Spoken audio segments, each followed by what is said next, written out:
உலகெங்கிலும் இருந்து ஸ்ரீ பாலமுருகன் ஜோதிட மருத்துவ சேவை மையத்திற்கு ஆதரவு நல்கி வரும் அத்துணை நல் உள்ளங்களுக்கும் ஸ்ரீ பாலமுருகன் ஜோதிட மருத்துவ சேவை மையத்தின் அன்பான வணக்கங்கள். இன்றைய பஞ்சாங்கம் நிகழும் மங்களகரமான விஸ்வாவசு ஆண்டு தை திங்கள் 3ஆம் நாள் சனிவாரம் 2026 ஆங்கில வருடம் ஜனவரி மாதம் 17ஆம் நாள் சனிக்கிழமை. சூரிய உதயம் காலை 6:40 திதி இன்று நாள் முழுவதும் சதுர்த்தசி.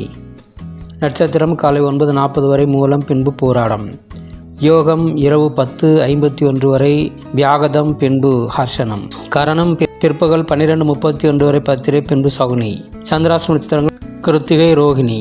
கோட்சாரம் குரு மிதுனத்திலும், கேது சிம்மத்திலும், சந்திரன் புதன் தனுசிலும், சூரியன் செவ்வாய் சுக்கிரன் மகரத்திலும், ராகு கும்பத்திலும், சனி மீனத்திலும் உள்ளனர். கௌரி நல்ல நேரம் மதியம் 12:30 முதல் 2 மணி வரை, மீண்டும் இரவு 9:30 முதல் 11 மணி வரை. சுபம்.